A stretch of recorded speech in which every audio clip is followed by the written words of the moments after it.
Thanks, everybody. As I said, Michael Sturl, Cloud Optik. A little bit of background. I've been selling UCaaS since 2004. So I've been in your shoes. I've watched kind of the market shift over the past couple of years, and really being an owner, operator, and then also on the sales and marketing side, what I'd like to do is kind of outline really an idea of what does customer engagement really mean. And as you're out there in the market, we previously heard about price, we've heard about the technology. My personal opinion is there's a lot more to it, and that's what we'll kind of dive into today. So let's look at what's going on around us. Okay, there we go.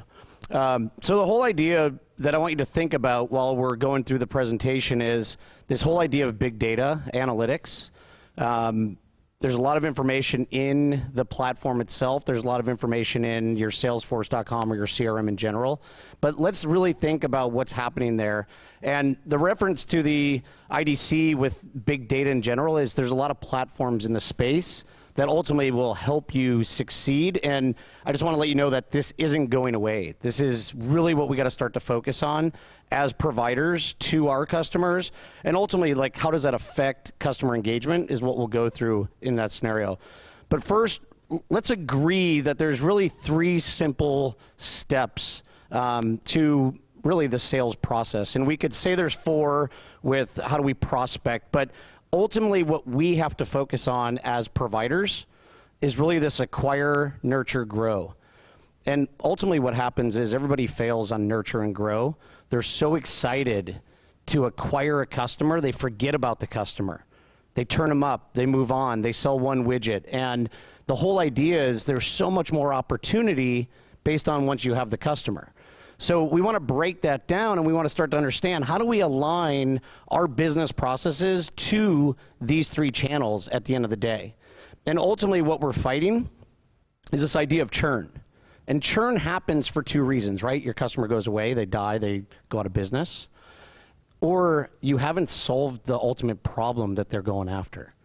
And honestly, this is what I see most often in the market is we sell them internet, we sell them UCaaS, we sell them SD-WAN, and then we move on. And we never do a good job, or we rarely do a good job of going back into that customer and ultimately making sure that they're okay, that their outcome that they actually focused on, that we promised them, is actually being delivered. And so what happens is we lose the customer. And ultimately, that's what we want to avoid, and there's a lot of ways to do that, and that's what we want to break down. And we want to break it down based on my opinion, is where you don't know me, so let's use McKinsey as our example. And McKinsey says, how do we focus on our customers, and how do we focus on our customers and use the data in front of us? And it's super valuable as we look at this because really customer lifetime value is what we're trying to focus on. And if we can leverage data in general, and we'll get into this throughout the presentation, the reality is we can actually be smarter about how we talk and communicate to our customers, how we ultimately educate and train, and how we ultimately upsell, cross-sell at the end of the day. And I highlighted the 2 here where customer lifetime value is one of the drivers, but then how do we acquire customers going forward? And how do we acquire customers without a fire aim approach, without being blind in the market? And that ultimately is what we have to start to think about. A friend of mine, Chris Sanos, who will be here today, his big push to the market is the riches are in the niches. And what that really tells us is we have to be really, really good. We have to be specialist in what we're selling. And not selling based on the technology, but my push to you would be focus on a vertical, focus on an industry vertical, or maybe a technology vertical at the end of the day. And that's what we're going to ultimately look at, because what we're trying to figure out, and when I use telcos in the presentation, telcos are all of you. I don't care if you're an MSP, I don't care if you're a VAR, I don't care if you're a traditional telecom provider. The reality is we're all service providers in one way, and we have to take a step back and stop just trying to sell and actually analyze and understand what's happening around us. Fighting churn, we mentioned. That's the easy one if we put a plan in place. But why are we taking so much time and effort to focus on acquiring new customers when it actually costs us more as an organization? It doesn't make sense. Ultimately, we have to acquire customers, but the reality is the low-hanging fruit is based on your existing customer base. So we have to start to change the mindset of what are we selling our customers and what's the roadmap to the overall IT stack that we're looking at. And if you're not selling it directly, that's okay. Go find a partner that can backfill any of the gaps that you have in your tech stack, and you ultimately win at the end of the day with the customer. And we want to think about this because, truthfully, it's a race to zero on voice. It's a race to zero on internet or connectivity. And we have to start to understand, how do we keep that average revenue per user up, knowing that those two commodities are quickly going to $0. There's not a lot of value there, but there is value there once you have the customer, and there's value there in regards to the pull-through based on all the other technology that we'll talk through. And what we're looking at is, overall, the globe, the numbers across the globe are, we're losing money on those things. We're losing money on the freemium apps. You have WhatsApp, you have your Slack, you have cheap or low-cost Zoom, you have Google Hangouts. Like, the idea is that's who we're really competing against. And so we have to start to build this and better understand what's in front of us. So I look at it as, who are you today? This is who you are today. This is majority of you as service providers are this person, maybe a female version as well. But the typical vendor today doesn't really care what's going on. And I don't say care as in, yeah, we're not trying to sell you something that actually works within your business, but the reality is we're super transactional focused. We want to sell and move on. We want to sell and move on, and that's not how we're going to win long term. The prior panel mentioned white glove, they mentioned stickiness, they mentioned customer experience, and all of these things do not exist in today's vendor. It's a reality. And historically, we haven't had to do that because we've won on price. We've been able to come in and say, hey, I'll do this cheaper, but cheaper isn't the ultimate win for any of you in the market. And you're going to quickly realize that. You're never going to win on price against the Vonages, against RingCentral. The idea is, how do we get smarter about what we're doing so that we ultimately can keep margins higher, we can ultimately keep a stickier customer. And so I encourage you to really think about it. And how do you think about that? Well, here's who we want to be. Everyone talks about trusted advisor. No one knows what the hell it means. Everybody has their own definition, but do we truly know what a trusted advisor is? Each one of you have your own definition, which is fine. Each one of you are built as an organization in a different way. But what we want to start to look at is, first, lifetime value. It's the number one thing we're focused on every time. You sell a customer, 36 months, 60 months, 72 months. That's what we want to look at. And we want to enable those additional features so we continue to increase that across the board. And as we look at that, we want deeper relationships. You've already worked with the person that's making the decision. Why are we not going back into that person and going to sell them more? That's a true trusted advisor. You're going back to them with business outcome focus, trying to enhance productivity, as they mentioned yesterday in one of the panels, and increase efficiencies. So why are we not looking at that? And what does that look like? Well, if you get really good at a specific vertical or technology, now you truly are the industry expert. Salesforce.com has done a phenomenal job on this, where you have Salesforce implementers. All they do is Salesforce implementation. Why? Because they're really, really good at it. Their sales cycles are much faster. Their operational efficiencies are much better because now they're really, really good and they understand the platforms that they're working within. And that's what we have to start to think about. And we have to start to think about this because ultimately, that's how we increase revenue. And ultimately, your margin, your average revenue per user, your stickiness of your customer, your greater wallet share of the tech stack, and that's how you're going to win long term. So we think about this, and we think about, like, how do we truly become a trusted advisor, and how do we use data to eventually get there? And so what I want to do is outline a little bit of how I view the market. So anyone sell SD-WAN today within their UCaaS solution? Nobody. Anyone sell email? Does anyone sell anything? Okay. Awesome. So what I start to think about, and when I'm working and consulting with service providers, the biggest piece I look at is there's two things. There's the existing customer base. How many have a CRM with their existing customer base? Or some of my consulting gigs tell me I have a sophisticated database, and that's called Excel. Doesn't work, right? It's totally fine. But the idea is, do we have customer information? Where is it, and can we get access to it? And so what I'm pushing back to you guys is, think about your existing customer base. Know who they are, which then ultimately will help us get to who do we go after. So what does that look like? So I took a customer of mine, and I said, let me look at your calling platform, and let's better understand what you've been doing with your customers. And what's interesting is, before I gave them the data, I said, who are you winning deals with? What was the last deal you won? Why did you win it? What does a customer profile really look like? And the reality is they didn't know. What they had is a bunch of information in their CRM. They had a bunch of information in their call control platform. And the reality was, I said, well, what's marketing going after? What's sales going after? And so here's what we broke down. We broke down the data based on what size customer are they selling. It's a good thing to know, right? Are we SMB? Are we mid-market? Are we enterprise? Are we a combination? Which is totally fine, but it's a stair step to better understand what are we going after. Who's our customer and where are we winning deals, so that ultimately we can tell our partners, we can tell our direct sales reps what to focus on. We can tell marketing what to focus on.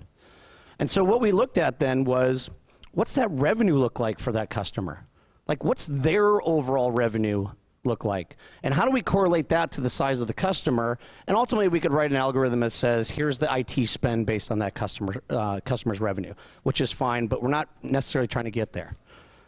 But then we start to break down, what's the industry? What's the vertical that you're winning? And look at this, look at these numbers.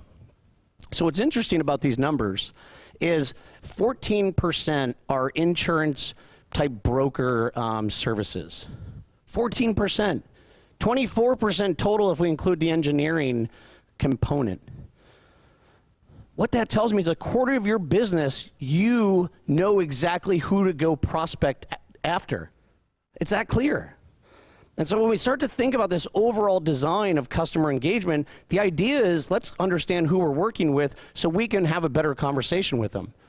You don't go to the doctor, you go to a generalist doctor to kind of get an idea of what's going on, but when you have to have surgery, you go to a specialist. Why can't you all be specialists? Stop being generalist. There's enough generalists in the market that we don't need more generalists, we need more specialists in the telco, in the technology side to help us get better. And so what this ultimately tells me is, wow, you have 24% of your customer base in these two industries. Where's the marketing collateral for that? What partners do you have in those industries that can refer business to you? And oh, by the way, what features are they using, and how do we talk about those features? Because now we can speed up the sales cycle at the end of the day. That's important. And so then I went another layer deeper, and I said, you know what, let's dip this into our database. So we have a customer intelligence database that we built from different wholesale aggregators. Think of like Discover.org in this example. And I said, let's go find out what CRM those customers have. Why is that important? It's important because we're not talking about voice. We're not talking about data. We're talking about integration. We're talking about business efficiencies, and we're talking about how do we change the discussion from price to value. And value to them is, how do you integrate that voice into my CRM? In this case, what do we have? Salesforce.com, we have SAP, we have Oracle, we have PeopleSoft. The reality is you may not support all of them. But when the discussion doesn't start with, how do we give you cheaper dial tone, and it starts with, hey, you have Salesforce.com, how are you using Salesforce today? What's your workflow, and how do we integrate the call flow into the workflow to give you a true enhancement in customer experience? It's pretty simple. The last one on there, which is, to me, the easiest conversation, is what email platform are you on? There's 3 email platforms you're going to have out in the market. You're going to have Exchange, you're going to have 365, and you're going to have G Suite. So what's the value here? right? The value is we start the conversation with, you're on Exchange? Okay, let's move you to 365. You're on Exchange, let's move you to G Suite. Whatever that flow is based on what you're reselling. That's easy. But then the next conversation is you have G Suite or you have Microsoft 365. How are we going to integrate into it? Are you doing Microsoft Teams? Are you using Google and Google Hangouts? Are you using Google with Zoho or Google with Salesforce.com? Do you start to understand like the whole idea of we're never talking about voice, we're talking about workflows within the business? And this is what I encourage all of you to look at the end of the day. And ultimately what happens is the trusted advisor conversation is based on technology. It's based on the technology stack that every customer has. And if you think about the technology stack, you have voice, you have internet, which internet's powering everything in there anyways. You have compute, so we can talk about desktop as a service infrastructure if we want. We have mobile device management in there. We have cybersecurity. We have SD-WAN or managed firewall. We have data backup. Where are you in the list? What are you selling to your customer that ultimately makes them sticky and ultimately makes you the trusted advisor? And so we start to think about the takeaway on the data and what it tells us. And so I put it into 4 buckets because to me 4 buckets outside of most organizations don't have all of these, we'll call them resources per se, but we'll give the idea of what's going on. So first, customer success. We've acquired the customer, we've sold them something, now what? We need people going back in, we need people to go back in, upsell, cross-sell, we need people to educate and train what's going on. So the first step is educate and train what you've sold them. There's about 2% usage of feature functionality that you provide your customer. And guess what? You talk to one decision maker, they installed it, they never did train the trainer, they don't know what the hell's going on. So we have to do a better job of going back into the customer to then help them understand what features they acquired, what's been turned on, what's off, what's in use or what hasn't been used, what's been aligned to rep number 1, the knowledge worker, conversation. Like everybody has a different way of doing business, so let's think about that. So let's go back and educate and train. Once we've done the education and training, then we put them on the roadmap for upsell, cross-sell. Ultimately, we want to sell more. If you don't, sell your business or figure out something else to do. So we start to think about the whole idea of upsell, cross-sell, and that's where account management comes into play. And account management says, I know you purchased this widget, what's the next thing? You guys witness this every single day with Amazon. You witness this every single day if you use Spotify. You listen to song A, go listen to song B. Why are we not doing the same thing with our customers based on the technology? It's simple. And ultimately what it gives us is information to give marketing so we're not going blind into our customers. Why am I getting an email on SD-WAN when I already have SD-WAN from you? Why are you selling me on call center when I'm already using call center? It's that simple. And we have to think a little bit different on how we approach the customer so that we just better understand what messaging we're going after them. And ultimately what marketing gets out of that and what sales gets out of that is the ideal profile that you go sell next. And that's how we acquire new logos. We stop with the fire aim. We're focused, we're targeted, we get really, really good at a vertical, and you ultimately are winning. And so the takeaway on all this is to take a step back out of the business, look at the information you have in front of you, and truthfully, most of you have extremely dirty data. It's missing, it's in the wrong space. Within a CRM, it's half-ass filled out. As a sales guy, we hate filling out information in a CRM, so it's incomplete.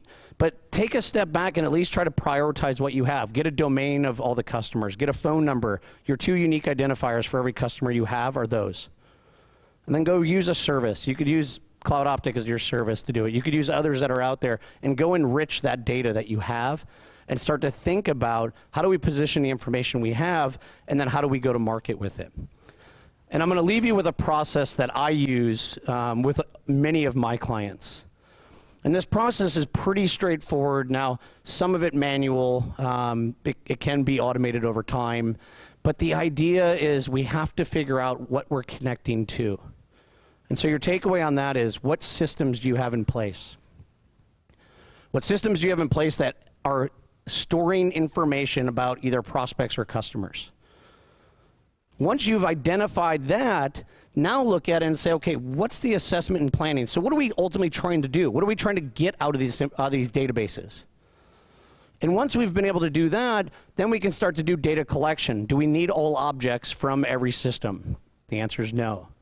So what stage or step one in this crawl, walk, run approach in order to get smarter? The data modeling piece can come as you're developing it. You can outsource. You may have someone in house that's good with Excel, can manipulate information. The whole idea there is we start to correlate different systems, so we have to have unique identifiers. We have to be able to bring the data together, ultimately know what's going on. We've identified the issues, what information's missing, what do we do, how do we backfill it, what's going on there, and then ultimately what we're hopefully getting out of this is we're going to find opportunities to go sell something. It's easy. The data's right there in front of you. It tells you what to do next, so let's use that. And then obviously is the recommendation, which none of you are even close to that yet. Ultimately, you have Google, you have IBM Watson. We're going to get to the idea of feeding these machines and machine learning, and we're going to start looking at it and let them recommend what we do next. And when you do that, ultimate goal is to take action. Take action on your business. Take action on your customers. And truly, this process works when you start looking at customer engagement at the end of the day. It doesn't matter if you're selling UCaaS. It doesn't matter if you're Spotify. It doesn't matter if you're Apple. This process applies to all of you. And that's what I want you to take away from this conversation. And think about it. And if you have questions and you want to chat more about it, I'm around. And we're happy to have discussions with you and give you a thought process and some steps in order to move that forward. But don't be afraid of data, because it's going to be your best friend. And if you don't do it, your competition will. Thank you.